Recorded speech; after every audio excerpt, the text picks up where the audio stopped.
In this lecture, I plan to deal with the world of early Macedon, and Macedon is the homeland of Alexander the Great and, of course, his father, King Philip II.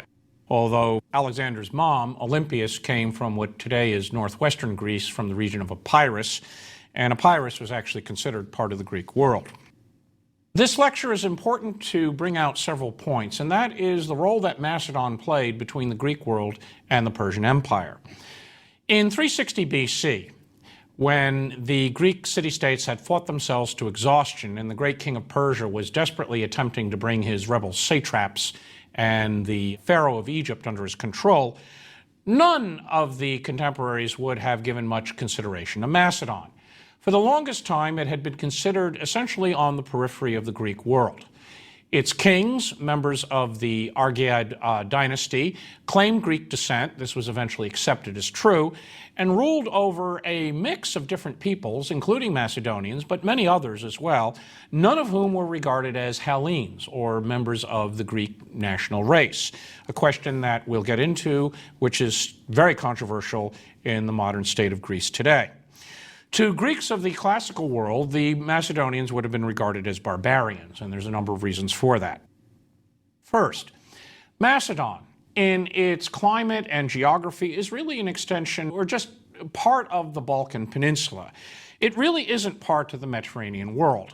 And when I speak of Macedon in antiquity, as opposed to the way the term is used today, much of what is known as Lower Macedon, which is today the heart of northern Greece, was centered on the valleys of the Oxus and Ludas rivers. These are alluvial rivers that rise in the Balkans and bring rich soil and deposit this soil and build up a delta in what is known as the Thamaric Gulf.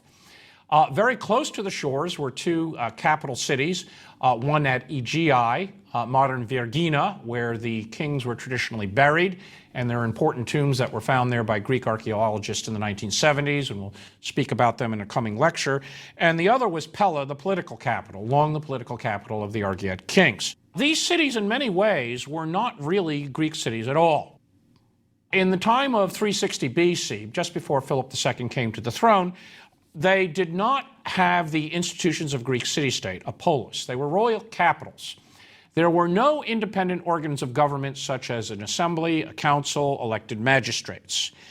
In some ways, the cities by 360 BC would have had the trappings of Greek civilization. The royal family built its palaces in a Greek style. They decorated them with mosaics, and some marvelous mosaics, Greek-style mosaics, have come to light from the 4th century BC. And they bought a lot of Greek wares and goods. In some ways and manners, the Macedonian nobles and royal family would approximate their Greek contemporaries, at least Greek aristocrats. But in many other ways, the Macedonians were really not Greeks at all. First, the kingdom was a hodgepodge of regions in what is today northern Greece that were brought under control by the Macedonian kings from between the 8th and the 6th century BC. They included some very important districts to the west. These western districts, like Lynkestras, Elymia, and Orestis, particularly, were home to proud nobles, essentially feudal barons, who only gave their loyalty to the kings of Pella if those kings were strong. And it was really to the credit of Philip II and later Alexander the Great that these noble families were won over and turned into the servants of the Argead monarchy and furnished many of the leading generals of both Philip and Alexander. To the east, particularly to the regions immediately north of the peninsula of the Chalcidice, that three-pronged peninsula in northern Greece today, which was home to many Greek city-states founded in the Archaic Age, that is in the 7th and 6th century BC, by Greeks coming from the central islands of the Aegean. Just north of these city-states were a variety of local peoples living in regions like Mygdonia, Bisaltia, and other districts, inhabited by people whose origins are still really unknown to us. The Macedonians proper, the Macedones, the tall ones, is apparently what the name means, lived in what is today northern Greece, the regions around Pella and Vergina, in the plains, and they do not seem to have been part of that Greek nationality for several reasons.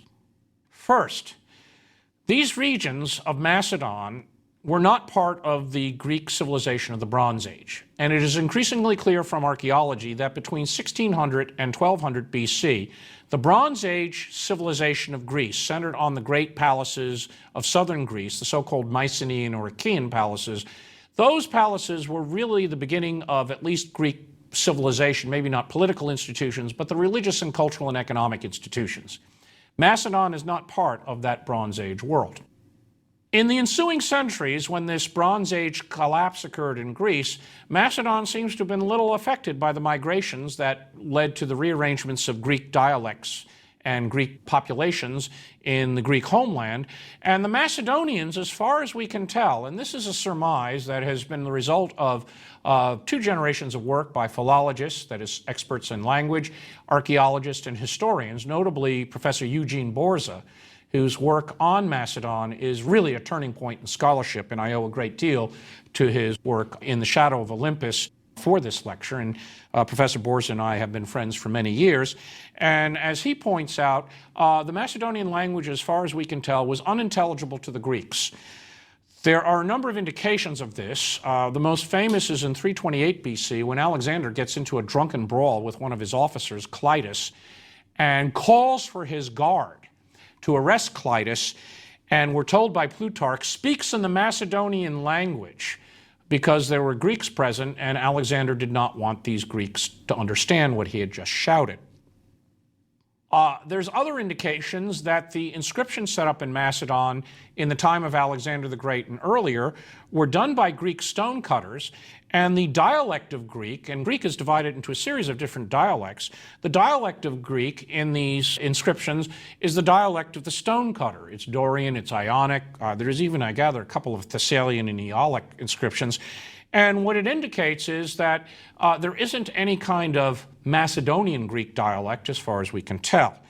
Now, most of the information we have on the Macedonian language is very limited. It's personal names and certain technical terms. But there seems a good reason to believe that Macedonian, while remotely related to Greek, goes back to a common Indo-European ancestor, in the time of Philip and Alexander was essentially unintelligible to most Greeks. Furthermore, Greeks found the Macedonian kings an anomaly. Those Greek intellectuals, such as Socrates, the Pan-Hellenist, figures such as Aeschines and Philocrates, who are political figures in Athens in the time of Philip II, who urged accommodation with Philip, they would call the royal family Greek. And they would then qualify it, and you Greek kings ruling over a barbarian people. It was inconceivable to Greeks that any Greek would put himself willingly under a king. Now, there were kings in Sparta, but these were constitutional rulers, essentially hereditary military commanders, and there were 2 of them. And in Sparta, both kings, the Agiad and Eurypontid kings, simply hated each other and never cooperated, and the Spartans lived under the rule of law. They lived under the institutions of a polis. So, from the viewpoint of the Greek world, the Macedonians were just not Greeks. They didn't have the political institutions, their language was unintelligible, and above all, their burial customs and mores were absolutely dreadful to the Greeks. For one, the Macedonians drank unmixed wine. Any well-trained Greek knows that at a symposium, at a drinking event, that you drank wine cut with water. In fact, it was usually a 1-to-1 ratio if you were a good host. Whereas in Macedon, they drank the stuff neat. There's lots of reports about Macedonian kings having these long all-night drinking sessions. Philip II excelled in them, but this was just standard fare for the Macedonians. Furthermore, any Greek coming to the court at Pella, the political capital of Macedon, and invited to participate in this symposium would find it quite different from what you would find in a Greek city-state. In a city such as Athens, a symposium was an occasion for learned disputation. Political matters might be discussed. That is, democracy is no good, we should have an oligarchy. That's very common in certain circles in Athens. Or literary and intellectual topics. Many of Plato's dialogues are set where Socrates is talking to Alcibiades, that marvelous, irreverent figure of Athenian politics. Whereas a drinking party at the court of Pella probably is a combination of the old Homeric strong-arm drinking parties you would have of these bellicose warriors who had very little regard for anything intellectual and was sort of a preview to the Viking Age and Hell's Angels. I mean, I'm sure that most Greeks were horrified at what went on at the court of Pella, and there were some really extraordinary events that are reported in the sources.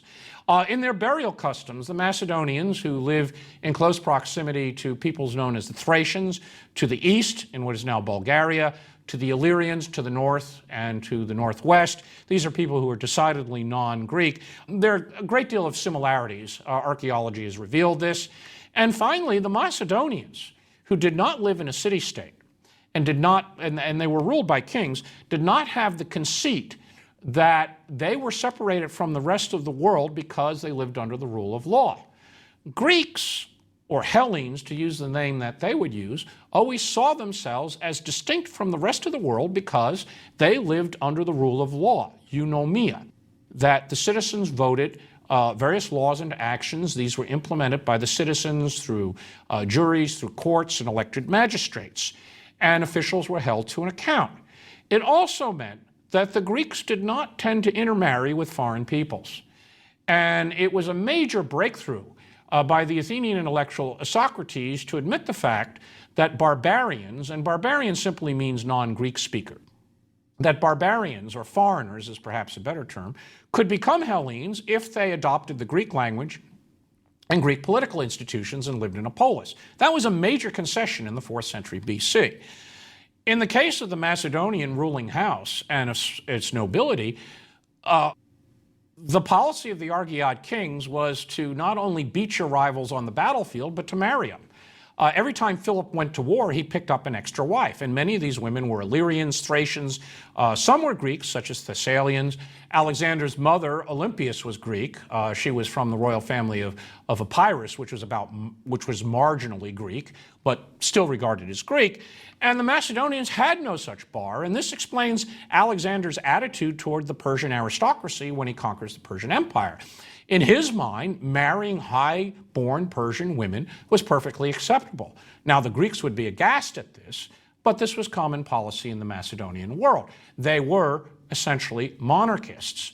They believed in a monarchy. The nobility and the peasants gave their loyalty to the Argead house, and this is a very, very non-Greek way in governing yourselves, and it's an important point that must be stressed. Now, today, there is a Republic of Macedonia in the Balkans. It's a breakaway from Yugoslavia. That region represents, in antiquity, what would have been known as Upper Macedon. That is the non-Macedonian regions brought into the Kingdom of Macedon. And it's an unfortunate use of the term because it is essentially approximates a Byzantine province of the early Middle Ages of the 7th or 8th, 9th century AD. And the people living there speak a Slavic language, a South Slavic language related to Bulgarian, but apparently distinct from Bulgarian. And these Macedonian Slavs, maybe 2.5 million strong, represent in large part people who had moved in there in the early Middle Ages. They have laid claim to Alexander and Philip as their kings. Who knows what any of these claims mean in the modern world? Some of these Macedonian Slavs may well have ancestry going back to the ancient Macedonians as well as everyone else who's gone through the Balkans. The modern state of Greece is understandably concerned that these irredentist claims might lead to claims by the Slavic Republic of Macedon on places like northern Greece, which were part of ancient Macedon. The Greeks themselves have inherited this nationalist view, best expressed in W. Tarn, the historian I mentioned in the first lecture, who summed up the heroic image of Alexander coming out of the 19th and early 20th century, and see Alexander the Great as their king, as a Greek king, as a man who conquered the Persian Empire to spread Greek civilization. They even went so far as to issue coins to demonstrate that Macedon was Greek and always Greek. I believe it's a 100 drachma piece. On the obverse is the head of Alexander the Great, based on an ancient coin with Alexander's portrait, and the horn of Zeus Ammon, which is Alexander as a deified king. And on the reverse is the inscription Demokratia Hellenica, Hellenic democracy, which is totally illogical. Alexander had no tolerance for democracy one way or the other. He tolerated it if the Greeks want to run it that way, but to him it was just a ridiculous form of government. And the fact that Alexander